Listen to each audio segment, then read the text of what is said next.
Hello and welcome to Create Now. Today we're going to be talking about guitar again. We're going to be talking about finger picking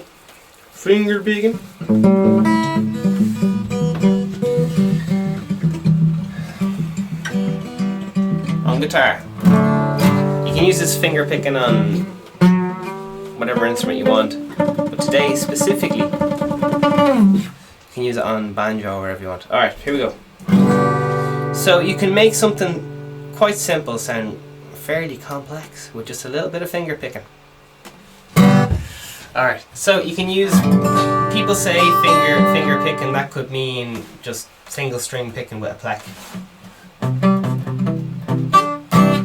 So why people would actually use their fingers is to get a warmer tone. Here's the sound with a plectrum. It's quite a lot more, less low end, a lot more clarity.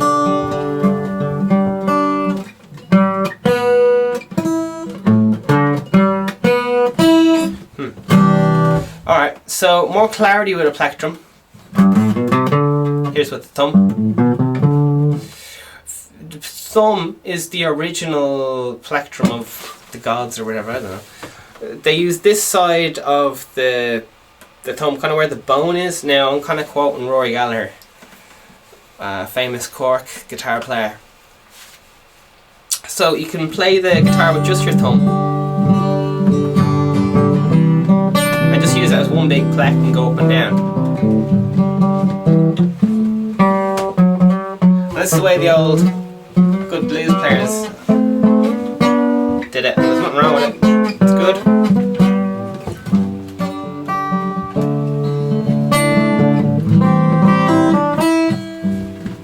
That's a lot of energy, isn't it? So what they do is they start using more of their fingers, specifically with an S. The index finger, that's the big one. So for octaves. And that middle finger gets a good look in as well. People they don't like using their little finger at all on their picking hand. I like it, but a lot of people aren't into it. So they would use finger picking for doing arpeggio like passages.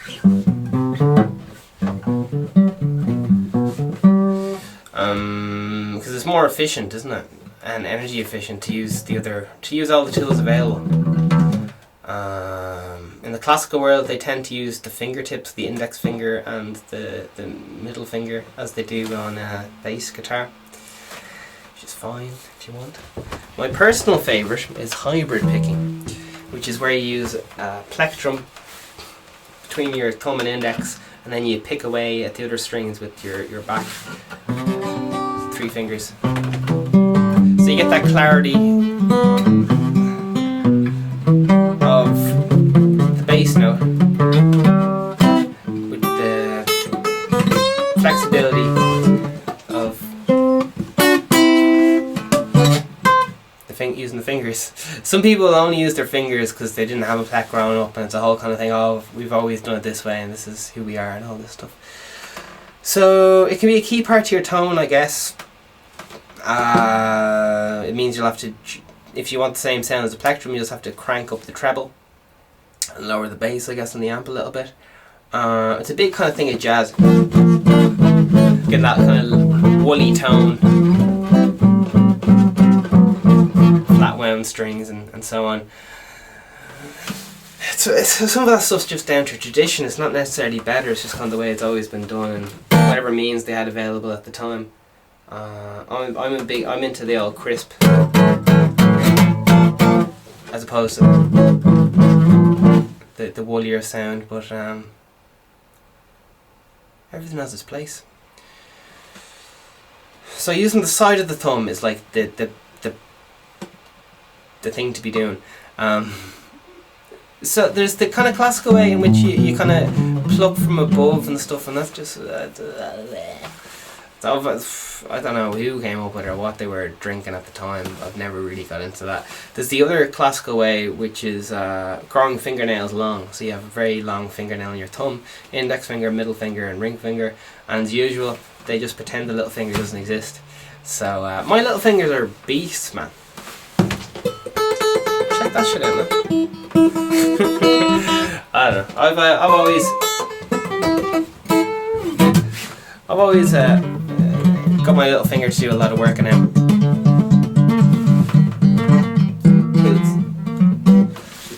So it's there, isn't it? Use it.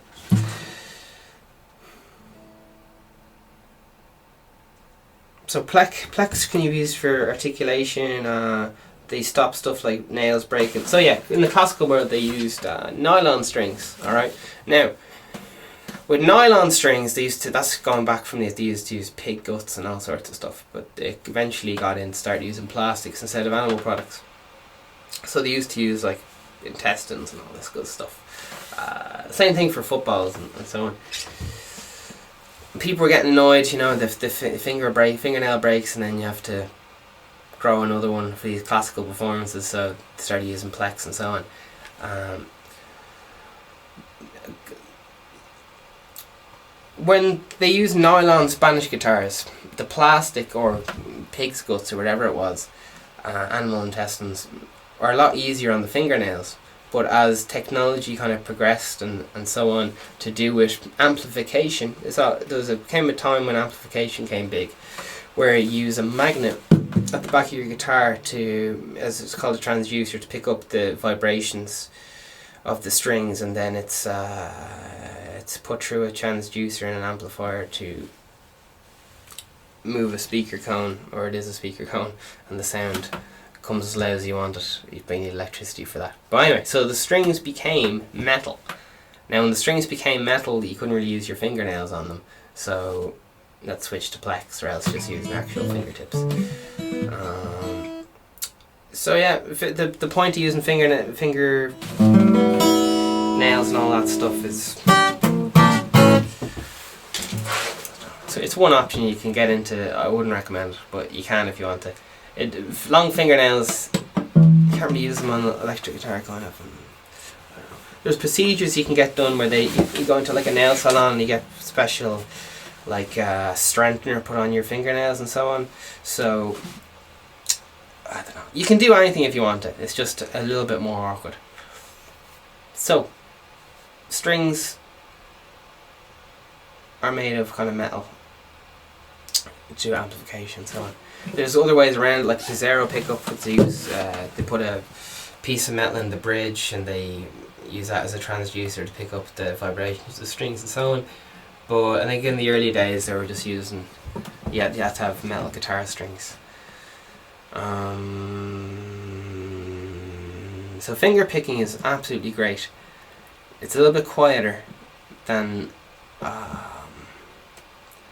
it's a lot easier to use with like amplification and so on, because you wouldn't be able to hear someone playing this kind of stuff. I was listening to a lad on Instagram today whose initials might be Dior.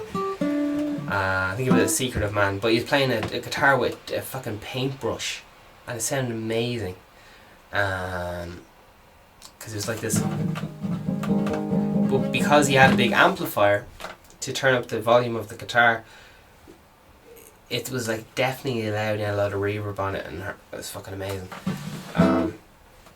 But you couldn't do that before amplification and so on, because no one would be able to hear you. Same with finger picking. You couldn't really play like this because no one could hear you, could they?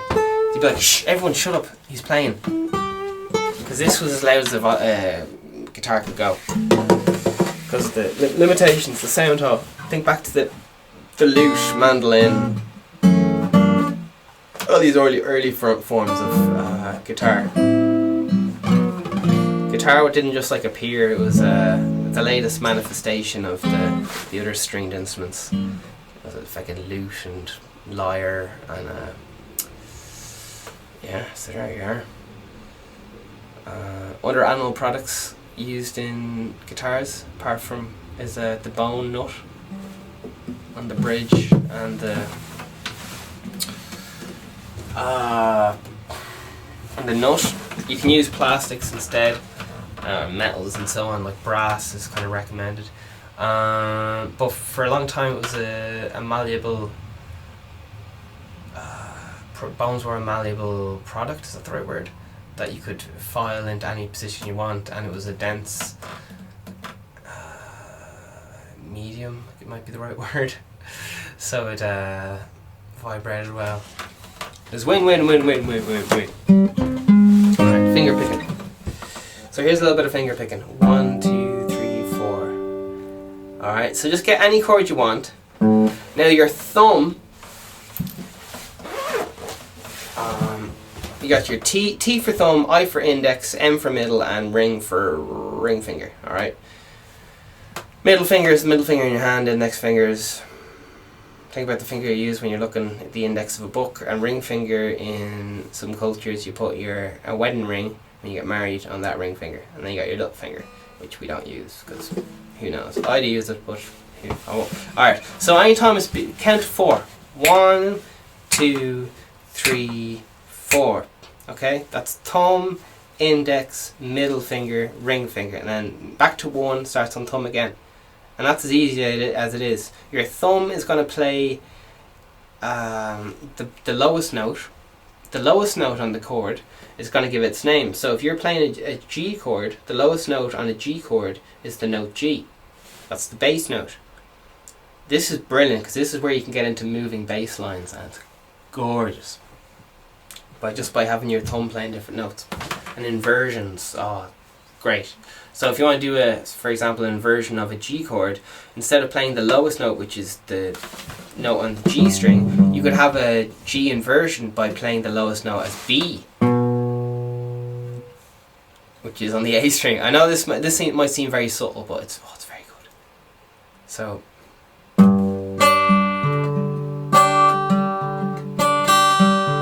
that would be fecking the G, and here's the inversion.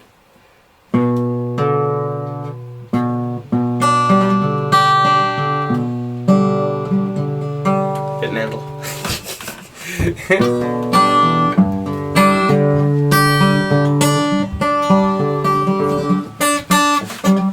Alright, anyway. So while you're getting started, you hit the lowest note of the chord.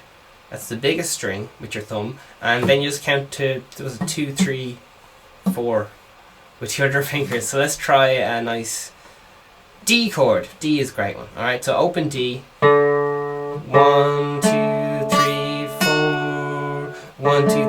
1, 2, 3, 4. 1, 2, 3, 4. 1, 2, 3, 4. I am finger picking, and it's so flippin' easy. Alright, 1, 2. Then you move on to the next chord. So let's say we're doing A. You just go down as well. So it's thumb on the open D string, index finger on the string going down towards the floor. That's the G string. Index finger on the 2nd fret. Ring finger on that 3rd fret. Ring finger. Oh, I'm mixing up the 2 hands here. Hopefully you just know your chord. There's 4 notes you have to play in the D chord, right? So you have a finger for each of them. 1, 2, 3. Now we're going to go to A chord. So your thumb is going to play the lowest note, and then your back 3 fingers just pick any 3 notes randomly, like 1, 2, 3, 4. I like to pick the bottom 3 strings normally. That's just me.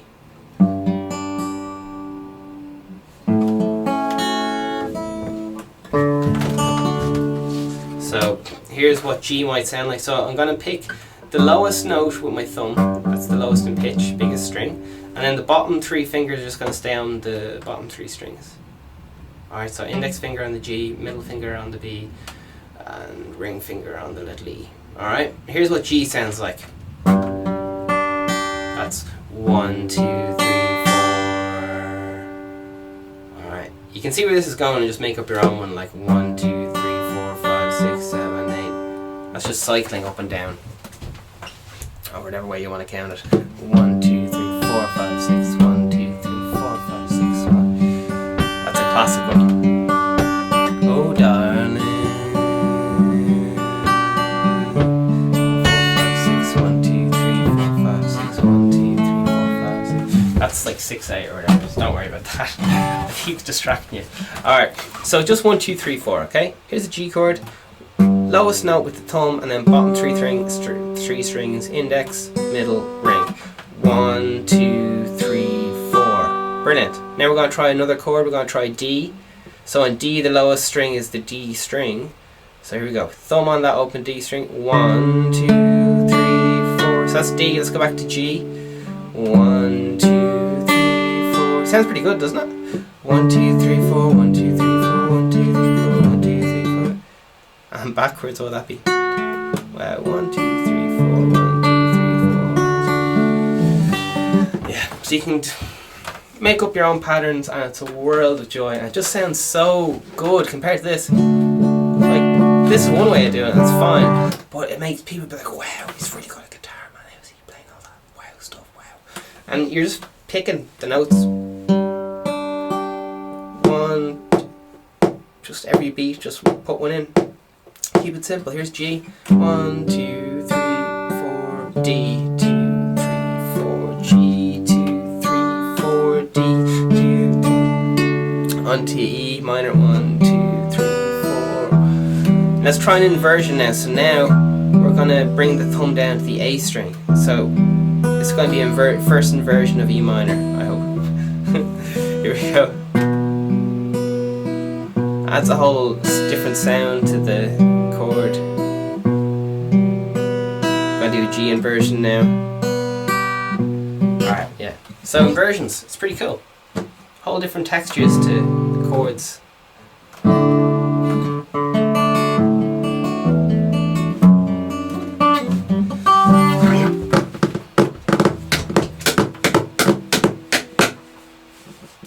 1, 2, 3, 4. A lot of you guys may, it's kind of hard to do all this stuff at the same time, so just practice the finger picking by itself. 1, 2, 3, 4, 1, 2, 3, 4, 1, 2, 3, 4, 1, 2, 3, 4, 1, 2. And make up your own wacky patterns if you like. 1, 2, 3, 4, 1, 2, 3. So I'm doing double stops at the end there, which is where you hit 2 strings at once. 1, 2, 3, 4, double stops. So yeah, all the stuff, and then when you get more progressed, you can bring in your little finger. More progressed, is that even a word? More progressive. When you advance, when you become more comfortable. Finger picking.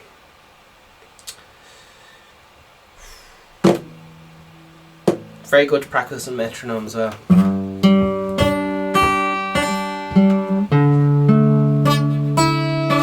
So let's try going up again. So we got 1, 2, 3, 4, 5, 6, 7, 8. 1, 2, 3, 4, 5, 6, 7, 8. Okay. So if you wanted to count instead of 4, 1, 2, 3, 4, if you want to do 8, 1, 2, 3, 4, 5, 6, 7, 8. So that's cycling through the strings. So let's do it with D, okay? 1, 2, 3, 4, 5, 6, 7, 8. So you're just going up and down.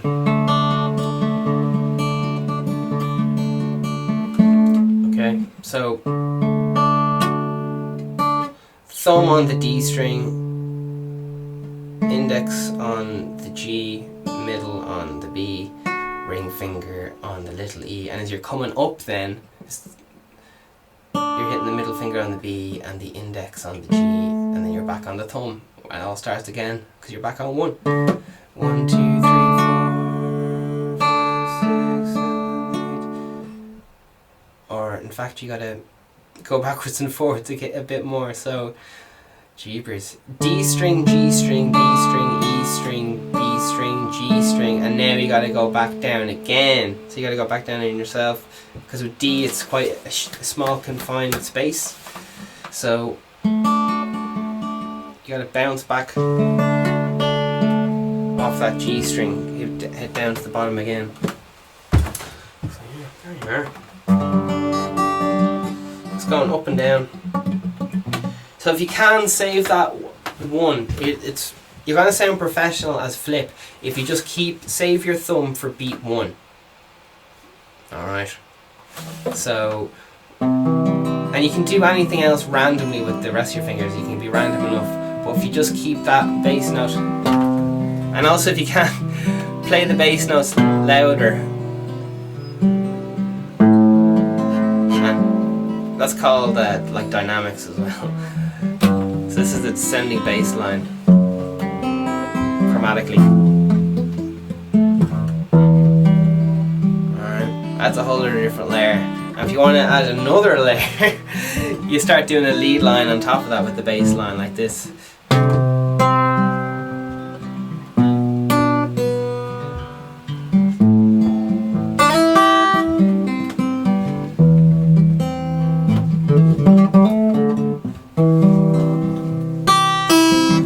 So that's getting a bit messy. You got your bass line, you got your treble line, and then you got your middle stuff that's just gone or whatever. So yeah, it's just experiment with it. I know I threw an awful lot at you today, but even if you just practice, just going up and down, just going up and down, and you can also, it can be kind of frustrating as well. Sometimes, you know, you're there with friends and you're trying to watch TV or hear what's going on. So what I like to do is just rest my fingers on my fretting hand across all the strings, okay? So they're muted. Here's one finger, here's 2 fingers, it gets more muted, 3 fingers. So I just rest my hand on the strings there, and I get this kind of percussive sound, and I just practice my finger picking with that, and I can practice it. There could be someone there talking to me. There's football guy, I'm on the phone, here, getting on, and just practicing away. And this is how you rack up those hours. If you, because it can be a bit, it's too much, you know, trying to get the 2 hands moving at the same time.